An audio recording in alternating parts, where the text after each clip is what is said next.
জামাতের একজন নেতা এটাকে কপি করে আবার পোস্ট করেছে। এই ধরনের বিভ্রান্তিকর তথ্য উপাত্ত দিয়ে অ্যাকচুয়ালি আপনি যে বলেছেন যে অপরাধী সে পালিয়ে যেতে পারে। ঘোষণা যেহেতু হবে 7 দিন আগে থেকে অবৈধ অস্ত্র উদ্ধারের জন্য চিরুনি অভিযান চালানো উচিত ছিল। আমার কাছে মনে হচ্ছে এইখানে শুধু একটা ব্যক্তিকে হত্যা না, পুরো সিচুয়েশনকে ডিস্টেবিলাইজ করে ইলেকশনটাকে বানচাল করারও কোনো প্ল্যান থাকতে পারে।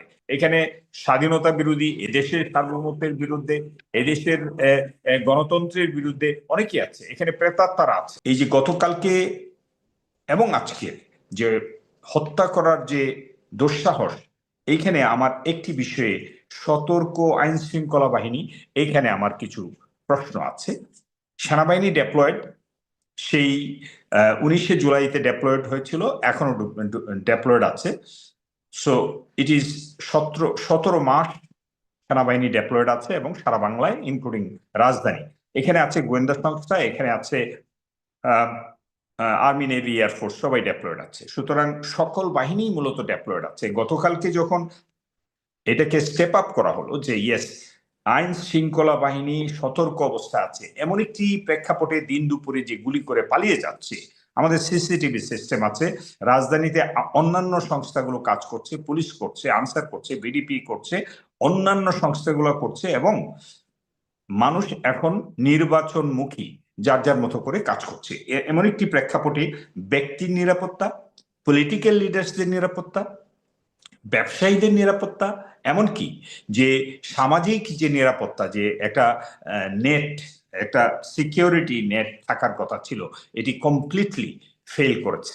সুতরাং আমার এখানে প্রশ্ন হলো যে নির্বাচনটাকে সামনে নিয়ে যে শিডিউল খুবই প্রত্যাশিত ছিল এবং প্রত্যেকে আশা করেছিল একটা শিডিউল আসবে, যে শিডিউলের উপরে সবাই তাদের কমেন্ট করছে, সুতরাং সেই শিডিউল ঘোষণার সাথে সাথে পরদিন হাদি কিন্তু একটি দলের বা যে ইনকিলাব মঞ্চের মুখপাত্র সে, এবং তার বক্তব্য মিডিয়াতে বিশালভাবে প্রচার হচ্ছে। আপনার এই এই এই এই মঞ্চে, অর্থাৎ আপনার ফেস দি পিপলেও সে এসেছে এবং আপনার সাথে কথা বলেছে জাতির উদ্দেশ্যে, এবং সে এফেক্টিভ কথা বলে এবং ঐতিহাসিক প্রেক্ষাপট টেনে, এমনকি বাস্তবতার নিরিখে এই young man he speaks well, এবং তার বক্তব্য মানুষ শুনতে চায়।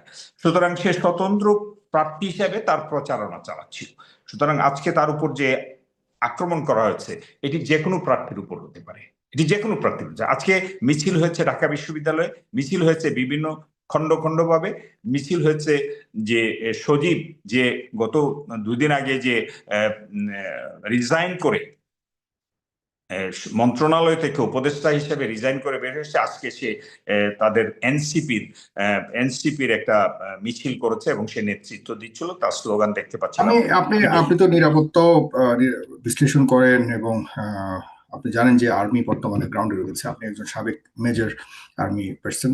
আপনার কাছ থেকে একটু জানতে চাই যে সন্দেহগুলি এখন প্রকাশ করা হচ্ছে বিভিন্ন মহল থেকে, সন্দেহর উপরে আসলে কতটুকু এই মুহূর্তে কোনো সিদ্ধান্ত নেওয়া উচিত অনুচিত সে নিয়ে তো বড় প্রশ্ন রয়েছে। আপনি একটু আগে একজন সাংবাদিকের উদ্ধৃতি দিয়ে বললেন আসলে এই ধরনের উদ্ধৃতির উপরে নির্ভর করে আমাদের আস্থা নেওয়াটা কিন্তু আসলে সঠিক মানুষকে খুঁজে বের করতে হয়তো সমস্যাও হতে পারে। আমরা এক একজন এক এক রকম কিন্তু এখন বিশ্লেষণ করছি, এতে করে আমাদের মূল যে অপরাধীরা তারা পার পেয়েও যেতে পারে। সুতরাং আমি জনগণের উদ্দেশ্য এটা বলতে চাই, আপনার কাছে আমার মূল প্রশ্নটা আছে সেটি বলছি যে আসলে এই মুহূর্তে আমরা এআই দিয়ে কারো ছবি বের করে আমাদের আসল মানুষকে খুঁজে আর পাবো না। নিজেদের মতো বিশ্লেষণ করে করে আমরা যখন কোনো কিছুকে সামনে রাখবো এই সোশ্যাল মিডিয়ার মাধ্যমে, বিভ্রান্ত হয়ে যেতে পারে আমাদের তদন্ত, বিভ্রান্ত হয়ে যেতে পারে আইন শৃঙ্খলা রক্ষাকারী বাহিনী।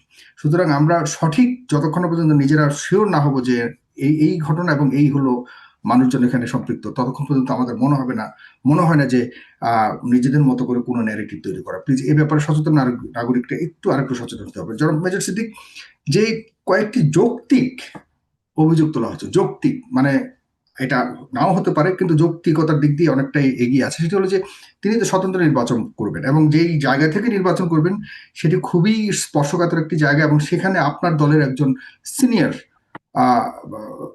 নেতা এবং যিনি স্থায়ী কমিটির সদস্য, প্রভাবশালী একজন নেতা জনাব মির্জা আব্বাস, তিনি নির্বাচন করবেন। অনেকেই মনে করছে যে মির্জা আব্বাস কি তার পথের কাঁটা সরাবার জন্য এই ঘটনা ঘটাতে পারে, এই ব্যাপারে আপনার মন্তব্য কি? সেখানে আবার জামাত ইসলামের একজন আছেন সাদিক কায়েম, তারপরে ওনার তাদের ব্যাপারটা অত বেশি গুরুত্ব সহকারে দেখার উম, কারণ সেখানে শক্তি সামর্থ্য যদি হিসেব করি ঐতিহাসিকভাবে মির্জা আব্বাসের অবস্থান অনেক অনেক উপরে।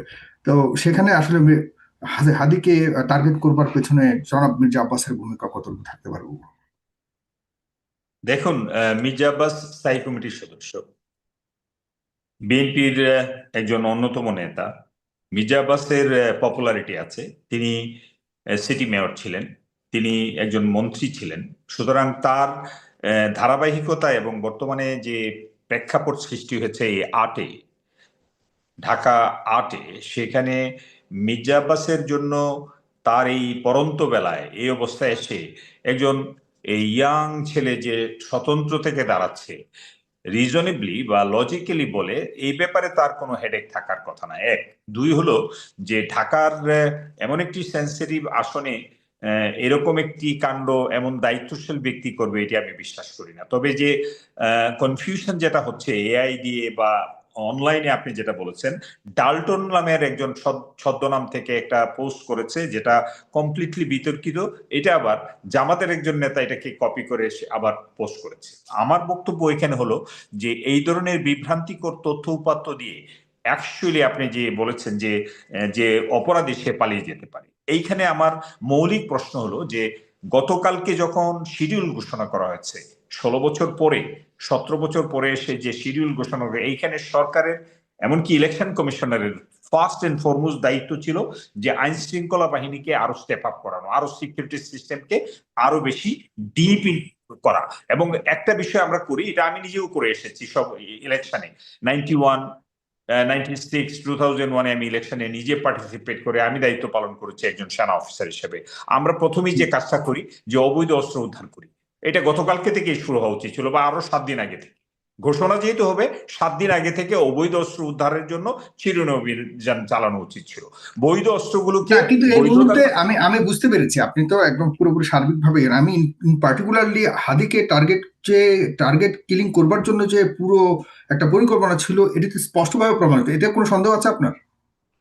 সার্বিক তাকে পরিস্থিতি, সার্বিক নিরাপত্তার পরিস্থিতি নিয়ে আলোচনা করবার বহুত সুযোগ রয়েছে, সেটা আমরা আরেকদিন করবো। কিন্তু আমার কথা হলো যে হাদি কার জন্য হুমকি এই মুহূর্তে, এবং হাদিকে মেরে ফেললে ওসমান পরে কাদের সুবিধা, কেন এই মুহূর্তে হাদিকে টার্গেট করে? হাদি তো বিশাল কোন ওসমান হ্যাঁ, ওসমান হ্যাঁ, হাদি। জাতীয় রাজনীতির জন্য সে কোনো বড় ফ্যাক্টর না, কিন্তু না সে না, ফ্যাক্টর হতে পারে। আমি কিন্তু আপনাকে বলছি, আপনি একজন বিএনপি নেতা হিসেবে আপনি এখানে যেহেতু আছেন, আপনার বিএনপি নেতাকে ঘিরে কিছু সন্দেহ সম্ভাবনার কথা বলছেন সাধারণ মানুষ, সেই জায়গাটাতে আমি আপনাকে প্রশ্ন করছি।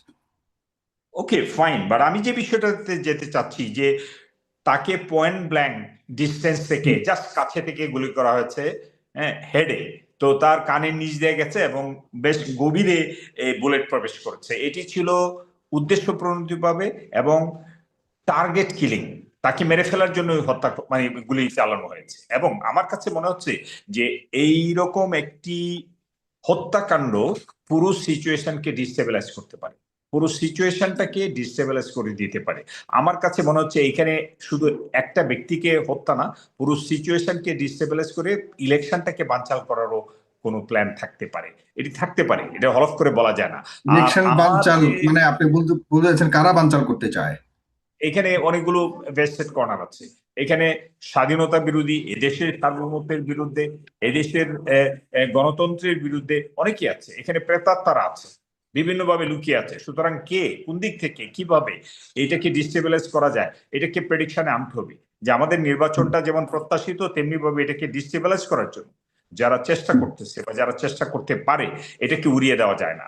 আপনি সিকিউরিটি অ্যানালাইসিসে আপনি যদি নিরাপত্তা বিশ্লেষণ করেন, সেখানে অনেকগুলো ফ্যাক্টরকে আনতে হবে।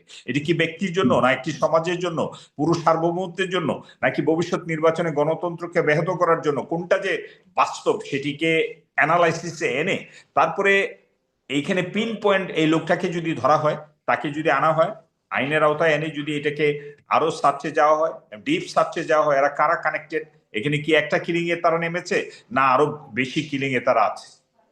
সো আমার কাছে মনে হচ্ছে যে আপনি মনে করছেন যে না, বিএনপির কেউ জড়িত থাকবার কোনো সুযোগ নেই এখানে? আপনি মনে করছেন যে আসলে দেশের বর্তমান পুরো দেশের শত্রু হিসেবে যারা আছে তাদেরকে, এবং আপনি ইন্ডিয়ানদের আসার ব্যাপারেও একটা ইঙ্গিত দিয়েছেন,